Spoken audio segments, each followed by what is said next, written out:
Assalamualaikum warahmatullahi wabarakatuh. Kita bercerita tentang bis. Bis ini sebetulnya kasusnya cukup banyak karena saya cukup sering di luar negeri naik bis. Ada satu di buku juga ada satu video juga bercerita tentang naik bis di Arab Saudi. Kasus lain adalah saya di Amerika juga pernah, tapi nanti kita carilah waktu untuk membahas lebih detail. Sekarang kita lebih banyak bercerita tentang naik bis di Jepang. Jadi, kenapa saya cukup suka naik bis selain tadi ketemu orang misalnya ya, juga karena ngirit hotel sih sebetulnya. Karena ketika kita di luar negeri, memang kadang tidur di hotel itu penting, tapi seringkali nggak terlalu penting juga, sehingga dan waktu kita juga terbatas, sehingga naik bis antar kota di malam hari itu salah satu solusi yang win-win solution menurut saya.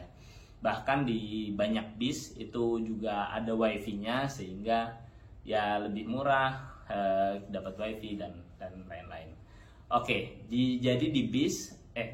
Jadi di Jepang saya pernah naik bis, pengalamannya dari kota sekitar Tokyo ke kota Kyoto ya.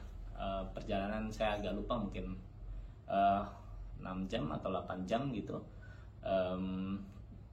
Sebetulnya cukup lama, atau bahkan mungkin ya sekitar atau 10 jam mungkin.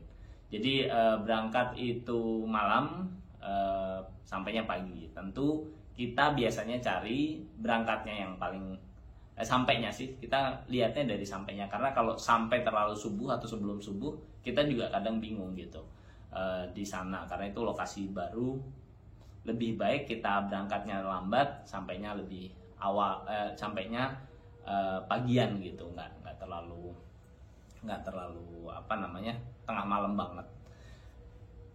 Jadi untuk jadwal itu biasanya kita lihat dari sampainya, kemudian kita beli jam berapa, apakah itu masih masuk akal atau tidak. Tempat kami kebetulan bis itu terminalnya, Medan banyak di negara lain juga sama, terminal itu tampak seperti mall kalau dari luar. Jadi kita masuk seperti mall aja, tapi di dalamnya sebetulnya parkiran itu lebih besar dan bisa parkir bis. Kadang bisnya ada yang parkir, kadang hanya lewat terus berangkat lagi gitu. Tapi memang biasanya seperti mall. Kita bisa duduk di situ. Agentnya pun tidak 24 jam seperti di Indonesia. Kebanyakan ya mungkin nggak nyampe 24 jam juga di Indonesia, tapi lama gitu. Kalau di sana seringkali cuma 2 jam sebelumnya baru buka, terus nanti ganti lagi yang akan bis selanjutnya gitu. Jadi kita lihatlah jam-jamnya itu memang perlu diperhatikan untuk kita mampir. Kadang kita harus tukar dulu tiketnya dengan tiket lokal, kadang juga bisa yang dari HP. Memang kalau bis saya biasanya beli online dulu, diamankan online, sehingga bis-bis yang memiliki akses secara online itu lebih saya prioritaskan. Kenapa ya? Karena lebih aman ya. Kalau karena biasanya gini, bis itu opsi terakhir. Biasanya ya, bis itu opsi terakhir. Jadi kalau misalnya bisnya nggak dapet, agak bingung tuh bis itu mau nyari apa lagi, karena biasanya juga bis sudah paling murah kan. Nah, kita naik, memang kalau di Jepang ini agak unik, banyak sekali bis, tipe bisnya. Kita cari yang ya mungkin termasuk paling murah, walaupun ada yang lebih murah tentu saja. Yang tidak punya akses internet itu biasanya lebih murah lagi, tapi kita ya yang cukup murah. Menarik tempatnya, kursinya sebetulnya nggak terlalu lebar, tapi oke lah gitu ya. Terus ada batas antara kanan dan kiri, ada sekatnya kalau mau dipasang sekatnya, ada penutup kepalanya gitu. Itu menarik. Seperti juga bis-bis lain, hampir di semua negara bis selalu berhenti di jam-jam tertentu di tempat istirahat. Di tempat istirahat ini ada yang kecil, ada yang besar, tapi most likely cukup besar, dan biasanya memang tempat istirahatnya ada di dalam tol gitu.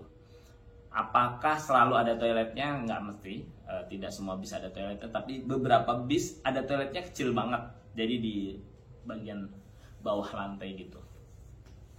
Kita bisa tanya sih sebetulnya ke mereka apakah toiletnya bisa dipakai atau tidak dan seterusnya. Kadang karena mereka sulit, maksudnya di negara lain ya, kadang karena mereka sulit untuk menyatakan dalam bahasa Inggris bahwa toilet ini tidak bisa dipakai untuk buang air besar misalnya, atau sejenis itu, mereka bilang ya kalau toiletnya nggak boleh dipakai gitu aja kira-kira. Kemudian di rest area sama dengan rest area Indonesia, mungkin di sana sedikit lebih bersih. Kita bisa jajan di situ, kita bisa melakukan kegiatan di kamar mandi dan seterusnya. Memang ada beberapa negara yang rest areanya ini unik, ada tambahan-tambahan tertentu. Saya nggak bisa bercerita lebih detail, tapi ya kira-kira begitu. Kemudian informasi itu hampir di negara-negara maju mereka hampir selalu menyampaikan informasi kita akan berangkat dari mana, dengan siapa, suketnya siapa, berapa lama kita akan sampai dan seterusnya. Hampir mirip di pesawat, jadi diceritakan gitu, berhenti juga diceritakan, mau berangkat juga diceritakan.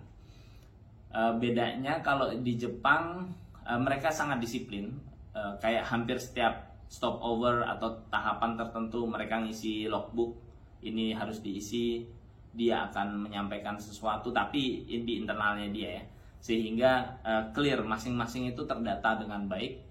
Termasuk juga ya pastinya kalau naik pesawat hampir pasti nggak mungkin bablas juga ketiduran gitu ya, tapi di sini bis pun dia ngisi gitu. Apalagi kalau kereta, kalau kita naik kereta setiap lampu merah dia harus ngasih tanda tertentu gitu ya, mungkin ada CCTV juga, sehingga rutinitas SOP itu detail sekali dan itu juga membuat kita sebagai penumpang lebih nyaman ya.